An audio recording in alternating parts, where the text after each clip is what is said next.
Welcome once again to In the Trenches with Dave Lapham, brought to you by First Star Logistics. And it's time for Keys to the Game. And whenever the Bengals and Steelers play, there's always a whole bunch of keys. I'll talk about probably, I don't know, at least half dozen, maybe 8, maybe 9, something like that. We'll see. But all I know is, having played in Pittsburgh against the Pittsburgh Steelers, the biggest key is get yourself a multiple strap chin strap. You're going to have to strap more than one on. This thing will be a Donnybrook. This thing will be a slobber knocker. This thing will be physical. It's going to be that way. You can't back down from it. You can't shy away from it. You're going to have to draw a line in the sand and get after it and claim your territory. That is the bottom line.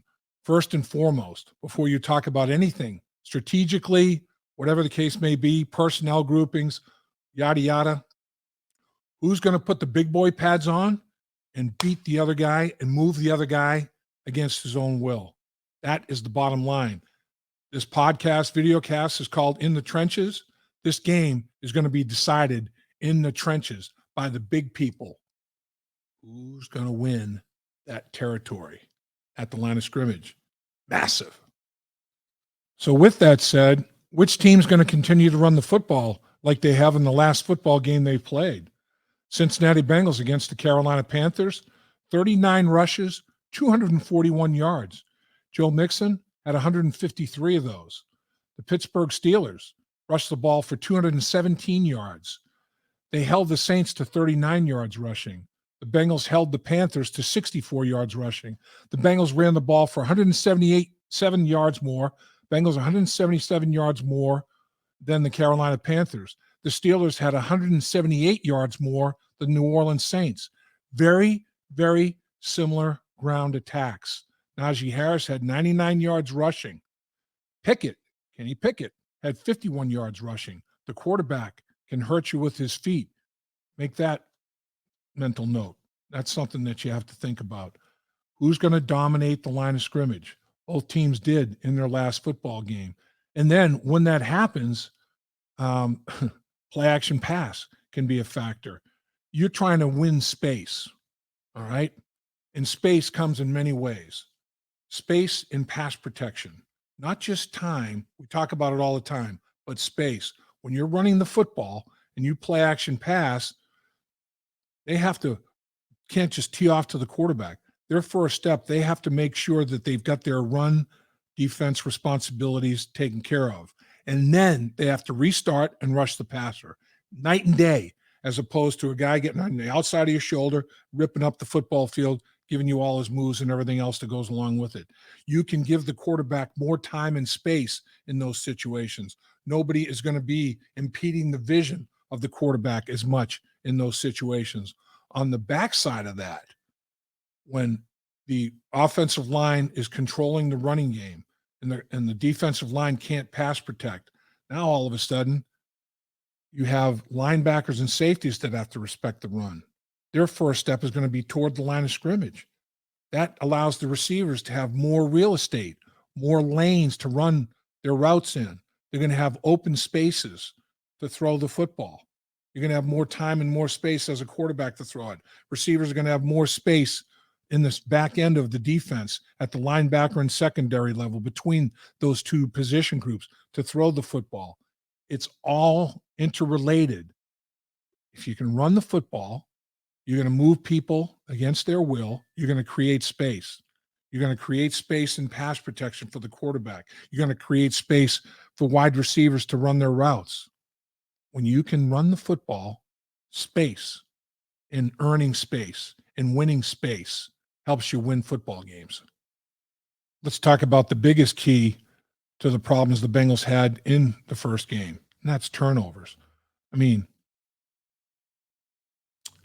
4 interceptions and a fumble. Can't happen. You're not going to win many football games going -5 in the turnover department. It's almost impossible to win the football game, particularly with one of those turnovers, you get a defensive touchdown. Those are hard. That's hard to overcome. -5, one of them is a defensive score. Pittsburgh Steelers are 3-0 when they don't have a giveaway. They're 0-6 when they have one or more giveaways. Got to get a takeaway from the Pittsburgh Steelers. Haven't gotten one yet. In the first game, went 4 quarters in overtime. No takeaways. Got to get some. If you take the football away, your chances of beating the Pittsburgh Steelers obviously jump. One or more giveaways, they're 0-6, 3-0 when they don't give the football away. Bengals -5 in that football game. 5 of their 10 giveaways, half the giveaways happened in that one game. They've only got 5 giveaways in their other 8 football games. Pittsburgh Steelers, 5 of their 12 takeaways happened in that one game.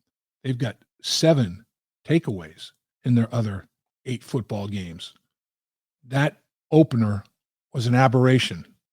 Bengals have to atone for it. They have to make up for it. They have to win the turnover battle and win the turnover battle significantly. The Bengals have to win the edge.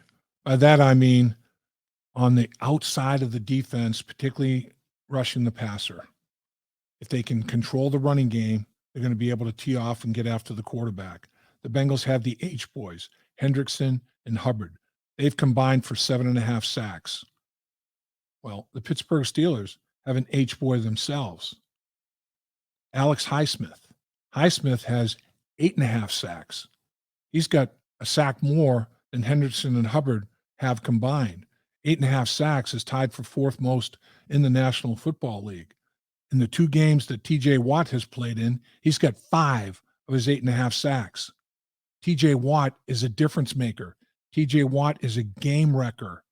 TJ Watt played in the first game against the Bengals, and he played in last week's game against New Orleans. They're 2-0 with TJ Watt, 1-6 without TJ Watt. He's that important to this football team. He impacts the entire defense. Obviously impacts Highsmith. TJ Watt's not in the football game. All the attention that goes to him, chip, slide, double team, tight ends, whatever, goes to Highsmith. He only had 3.5 sacks when TJ Watt's not in the game for 7 games. TJ Watt comes back in the game.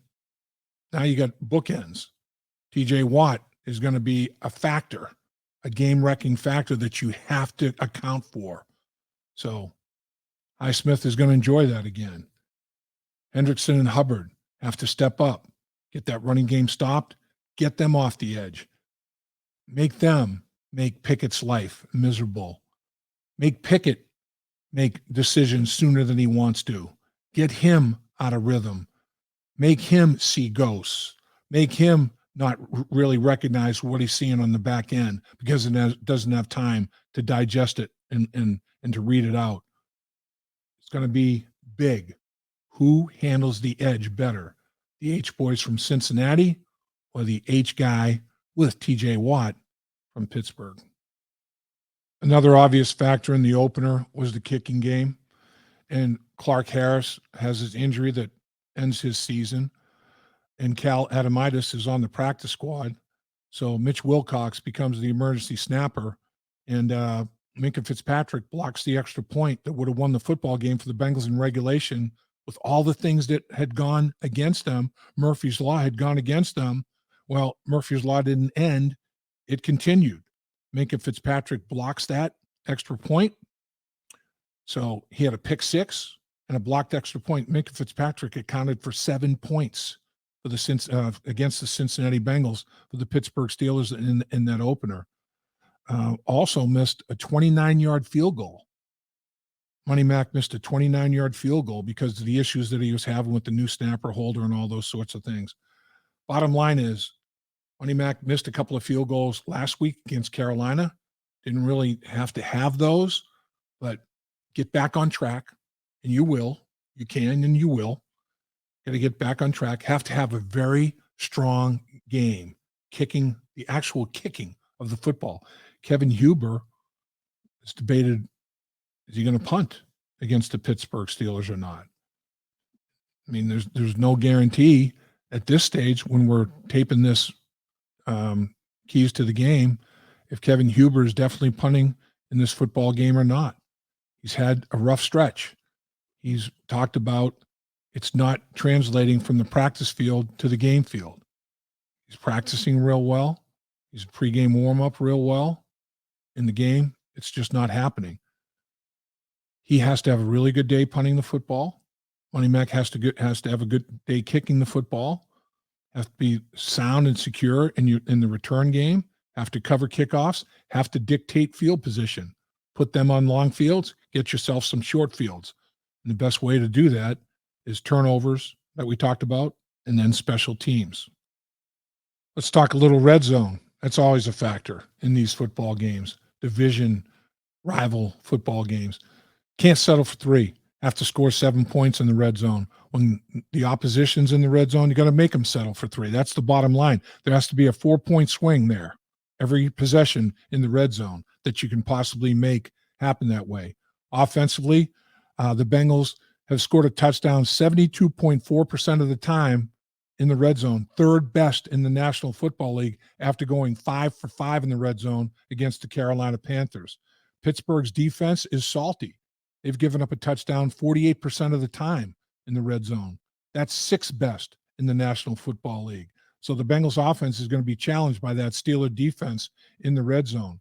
Steelers offensively are struggling. They're 28th in the league in terms of touchdown percentage in the red zone, 47.5%.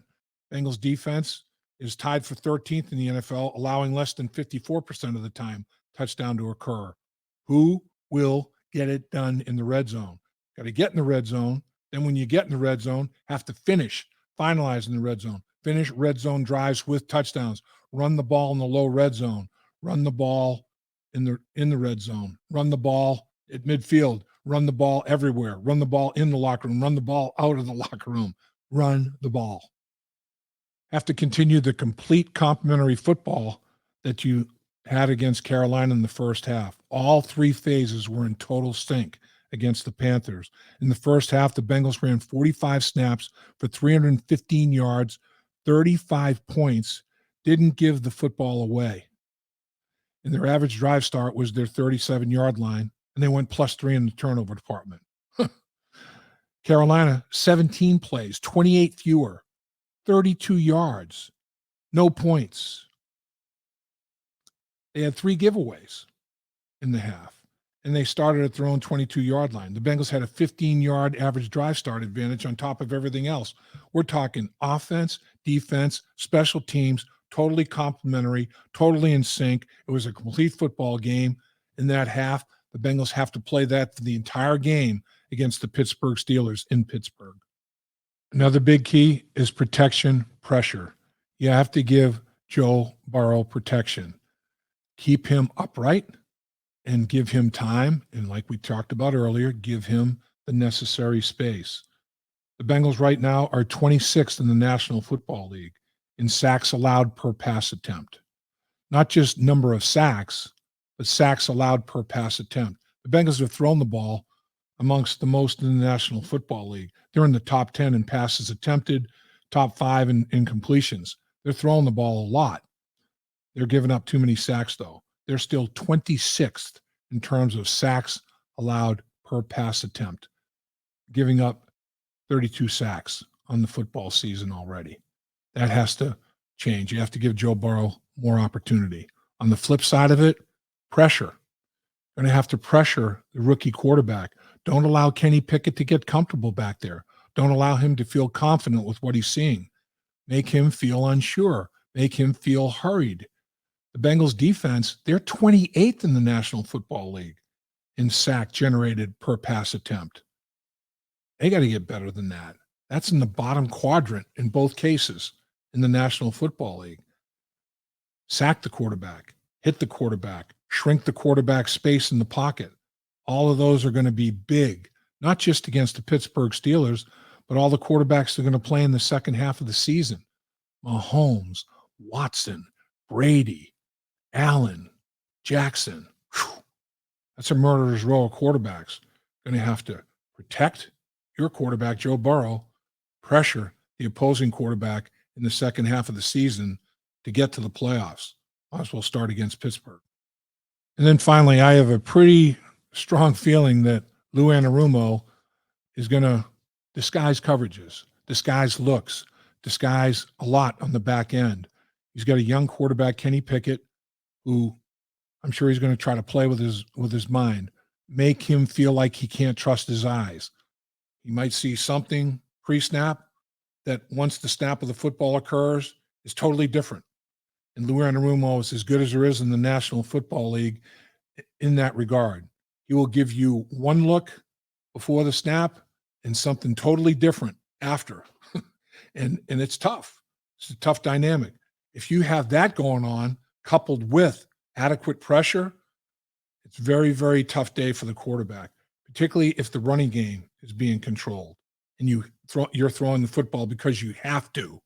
Because let me tell you, Mike Tomlin is not going to be throwing the football, does not want to throw the football with Kenny Pickett because he has to. He wants to be able to run the football, take care of business, and supplement that with Kenny Pickett throwing the football because Mike Tomlin wants Kenny Pickett to throw the football.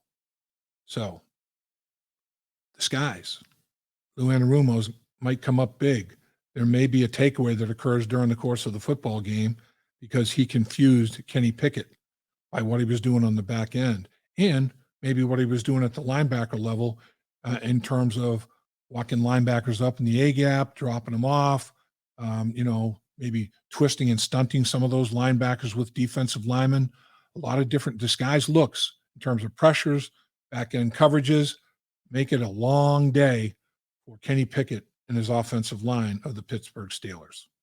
Dave Lapham here, and every day I am grateful for my experience to have played professional football.